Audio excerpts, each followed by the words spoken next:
Bem, o conceito de autoridade, ele foi se formando na prática, né, dos agrupamentos humanos. Há uma teoria importante na antropologia e na filosofia que acha que o homem sempre viveu em grupos, não é? Isso contraria um pouco, às vezes, uma visão mais romântica, né, de que havia um indivíduo isolado, depois ele foi se agregando a outros por questões de sobrevivência, não é? Mas há uma visão que parece que atualmente prevalece, de que nós nunca chegaríamos a localizar um indivíduo absolutamente isolado. O homem é social por natureza, né? Então ele sempre viveu em grupo, não dá para você chegar até a origem do grupo, a maneira como ele se formou, né? Havendo seres humanos, você tem sempre os grupos. E nesses grupos, então, você tem as diversas formas de interação, né?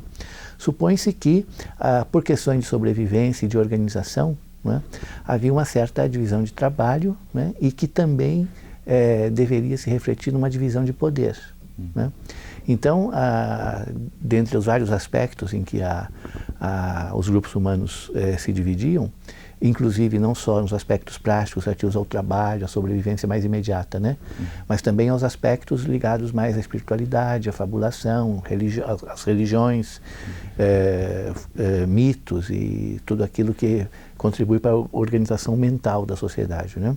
Havia também aqueles, então, que se encarregavam disso e que eram os guardiães da tradição e iam repassando aos outros e tal, e com isso criava-se algum tipo de diferenciação, né? Essa diferenciação, então, talvez tenha sido a primeira forma de autoridade, né? Ou seja, não propriamente o indivíduo que tem algum tipo de superioridade sobre os outros, decorrente da sua força, do seu saber, né? Provavelmente a autoridade provinha da memória. Por isso que os anciãos nas sociedades antigas têm tanta importância, não é? A memória e o fato de que ele passava essa memória aos demais, que, portanto, se tornavam mais conscientes do grupo a que eles pertenciam. Isso contribuía muito para a coesão, né, desses grupos sociais, que eram sujeitos a todo tipo de perigos, né, e ameaças. Então, nesse sentido, foi-se criando essa diferenciação e possivelmente essa autoridade, né, baseado nessa função, então, que era uma função muito importante, né? Narrar aos outros as origens para manter, então, a sociedade agregada, né, através de exemplos, de histórias, de uma certa continuidade, né, entre o passado e o presente, né? Então, essa autoridade, digamos assim, da memória, né, ela acabou sendo um fator importante porque ela ia constituindo a sociedade.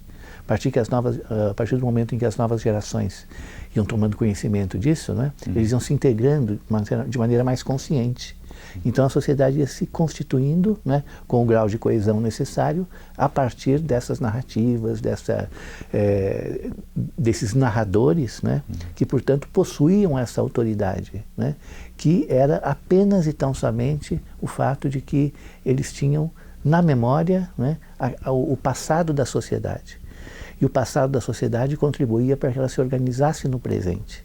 Então ele tinha influência sobre as pessoas, influência sobre o presente, né? Mas não decorrente de uma posição de mando, ou de uma posição de força, ou de uma posição de saber, mas sim a partir apenas desse privilégio da memória, que em geral lhe era dado pela sua idade, pela sua experiência, né? Então, possivelmente, a gente pode definir a autoridade nesses inícios como a autoridade conferida pela experiência. Aquele que tem experiência, que viveu mais e que passou por situações que os outros precisariam saber para poder enfrentá-las com êxito, né? Essa experiência, então, lhe conferia uma autoridade, né? Como que natural, né? E ele a exercia nessa forma, né? Essa forma da fala, da orientação, da passagem dessa experiência, né? O esforço de passar aos outros essa experiência, né? Uma autoridade, portanto, que não lhe dava qualquer posição de superioridade, né? A posição de superioridade, ao contrário, lhe era conferida pelos outros na medida em que ele tinha essa experiência. A autoridade significava, então, mais experiência, maior experiência, portanto uma visão mais abrangente das coisas, mais bem fundamentada, né? Mais organizada, digamos assim, que vinha atender, né? As necessidades dos mais jovens.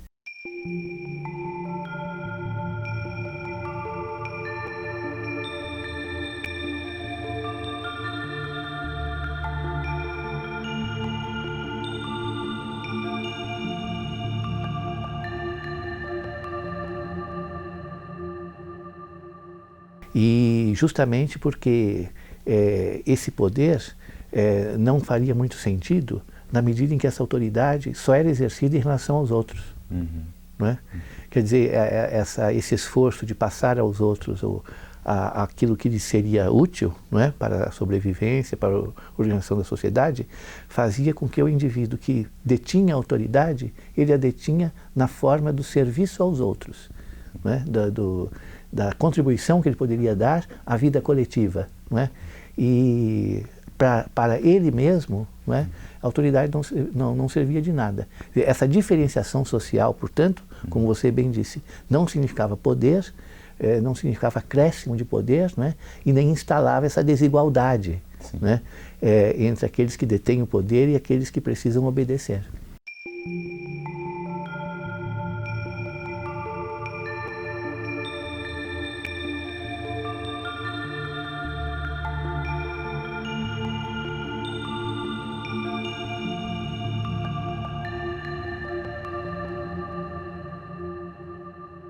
É interessante notar que nos povos que nós inadequadamente chamamos de primitivos, né? Como tribos indígenas, você nota ainda a sobrevivência desse costume, não é? Então, o xamã, o pajé, o próprio chefe da tribo, aquelas pessoas que têm a função de agregar e de orientar, não é? Esses o fazem a partir da experiência, não é? Dificilmente você vê essa imagem que por vezes é vulgarizada, né? Do mais forte que submete os outros. Não. Né? Ele é respeitado, né? Ele é aceito, né? Tendo em vista essa característica intrínseca da maior experiência que lhe confere, então, nesse caso, alguma sabedoria. Essa sabedoria, ela pode se manifestar num certo poder. Pajé, xamã, nós diríamos que eles têm um certo poder. Mas também esse poder é exercido sempre em benefício da coletividade. Ele não exerce em relação a ele mesmo.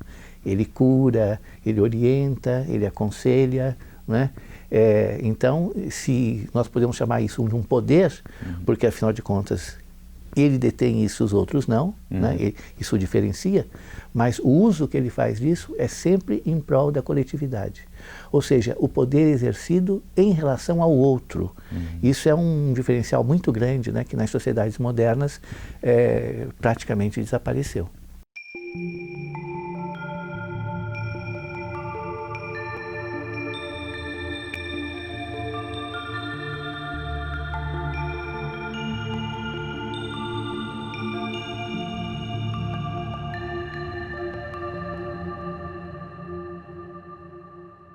O exemplo mais elevado, né? Porque trata-se exatamente do Deus que se encarnou, sofreu, né? E morreu na cruz para que os outros pudessem ser resgatados, e no caso a humanidade inteira pudesse ser resgatada, né? Então a própria autoridade divina, né, se manifestou nesses termos, né? Ou seja, se você acredita que o fundamento da autoridade e o maior exemplo de autoridade é Deus, porque você não pode imaginar alguém que detenha mais poder e mais autoridade do que Deus, então aí também é o caso em que a autoridade foi exercida da maneira mais humilde e mais solidária, né? Portanto, é um exemplo grandioso, porque mostra que qualquer autoridade legítima deveria se exercer nesse mesmo sentido.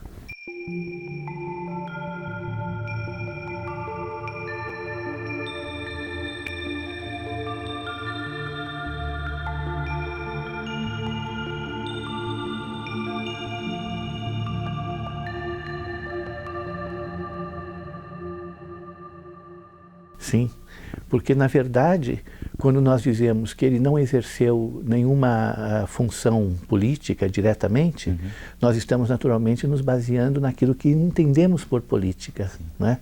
Mas se a gente entende que a política é, da sua forma mais simples e mais originária, a convivência e as relações humanas, então é claro que havia ali política.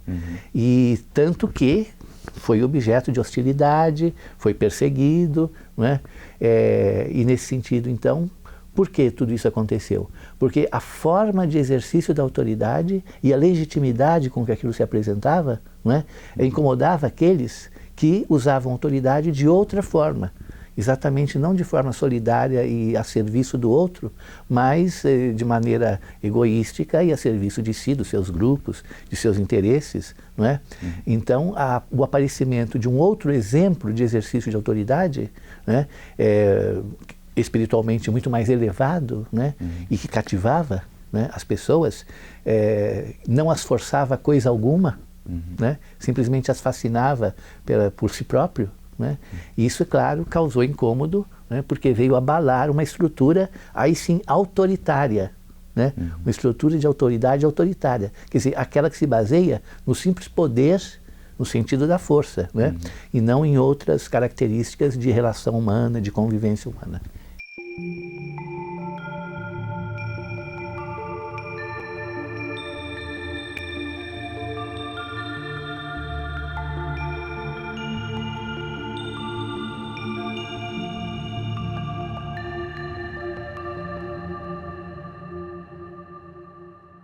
Então, esse caráter, esse fundamento espiritual da autoridade, né? Que embora tenha tido que se adaptar às instituições do mundo, né? E nesse sentido exercer também funções políticas num sentido mais próximo do que nós entendemos por política, né? Ainda assim mantém essa característica fundamental de espiritualidade. Quanto mais as religiões mantém esse espírito vivo, não é? Mais a autoridade se legitima e mais ela é aceita sem contestação. Não é? As crises que porventura acontecem, às vezes até nas igrejas, né, se deve ao fato de que um sentido de poder que não é o sentido sagrado, não é o sentido da fé, não é o sentido divino, acaba por vezes se misturando, interferindo, né, no poder espiritual e na autoridade espiritual. Né? E as pessoas intuem que a autoridade espiritual não necessita nem de força, nem de poder mundano, nem de estratégias de persuasão no sentido comum da política, né? Porque o espírito se basta a si próprio e ele se manifesta por si mesmo e, portanto, a sua autoridade é a mais natural e a mais legítima.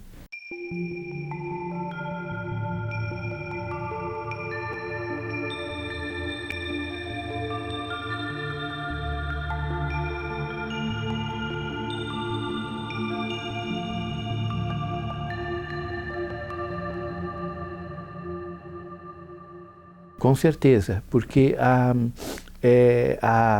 algo que para nós chega até a parecer paradoxal no mundo que nós vivemos, né, é o maior exemplo da autoridade ser a mesma coisa que a doação.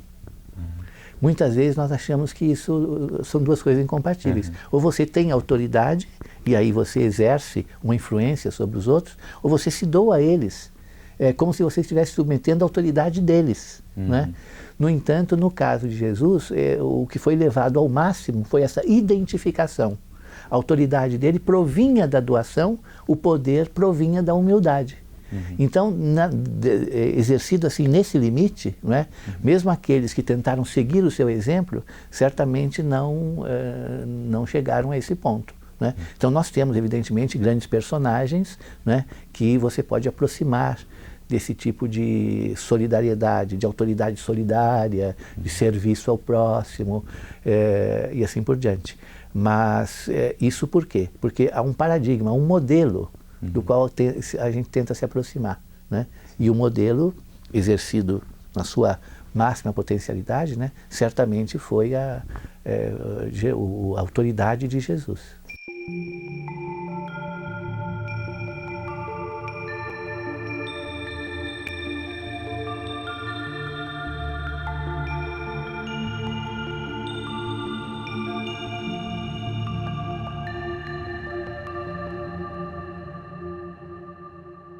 Porque o povo estava habituado à submissão a uma autoridade autoritária. Ou seja, isso pode acontecer muitas vezes. Ou seja, a autoridade, nesse sentido ilegítimo, desde que ela se revista de um certo aspecto de legalidade formal, ela é introjetada. Né? Ela é introjetada e, nesse sentido, então, o diferente, aquele que exerce uma outra autoridade, ele é o quê? É o subversivo que desrespeita. Né? Daí a preferência pelo Barrabás, né? Por influência, né? da pressão daquela autoridade legalista, né? Que tinha o domínio do povo. Né? O domínio do povo e até o domínio dos seus sentimentos, da sua alma, e, portanto, levou essa ideia, essa concepção de autoridade, né? Quer dizer, a representação de uma autoridade que, se não fizer uso da força, não seria autoridade. Né? E aí, então, é realmente a ideia autoritária, né? Da autoridade e o poder exercido simplesmente, né? Sem que você tenha clareza da finalidade, de que o poder só se legitima quando você vê com clareza que ele é um meio para atingir uma certa finalidade. Aí ele se legitima. Né? Mas quando o poder é exercido pelo poder, apenas para manter as pessoas oprimidas, né? Como era o caso na época, da casta, né? Que governava, então aí você tem, de um lado, essa opressão e, de outro lado, a introjeção da opressão, até porque as pessoas não conhecem outra forma de autoridade. Então aquilo que surge conquistou alguns, conquistou aos poucos, ao princípio, mas foi repudiado pela multidão, porque não via sentido naquilo, uma vez que os hábitos sociais, né, que configuravam a personalidade das pessoas, não dava espaço para esse tipo de atitude, né, que era novidade. Né? Quer dizer, uma reforma, uma transformação, mas que de imediato, como toda grande transformação, foi vista como alguma coisa que vem provocar desordem. Né? Então, eu acho que talvez valesse a pena a gente sugerir, né, que esses exemplos e essa reflexão histórica, né, sobre a autoridade seja usada em benefício de nós apreendermos o que acontece no mundo de hoje. Né? Quer dizer, que tipo de autoridade se exerce no mundo de hoje, como é que as pessoas se relacionam com essa autoridade e como é que aqueles que exercem a autoridade a veem. Né? E, portanto, executam isto. Né? É interessante porque a palavra autoridade, ela tem dentro dela a palavra autor. Né? A autoridade, o que é autoridade? É aquele que faz alguma coisa. Né? Tanto é que a gente até usa essa expressão quando, por exemplo, tem um livro, né, de alguém, de algum cientista, de algum intelectual, a gente diz, leia esse livro porque ele é autoridade no assunto. Não significa que ele manda. Significa que justamente está ali alguma coisa, algum exemplo, algum serviço que vale a pena ser absorvido. Né? O autor, aquele que faz. Né? Então, esse que faz para alguém. Né? Então, a autoridade política, por exemplo, faz alguma coisa, faz leis, executa medidas e tal. Para quem? Para os outros. Né? Então, como essa concepção nem sempre a gente vê na prática, né? A gente pode, então, notar que há uma certa crise, um certo equívoco, não é? Do ponto de vista do que seja autoridade e do modo real de exercê-la. Não é? Sempre acompanhado de dois outros conceitos que são indissociáveis da autoridade, né? Responsabilidade e solidariedade. Né? Se você não tem essas três coisas juntas, você não tem autoridade no sentido autêntico.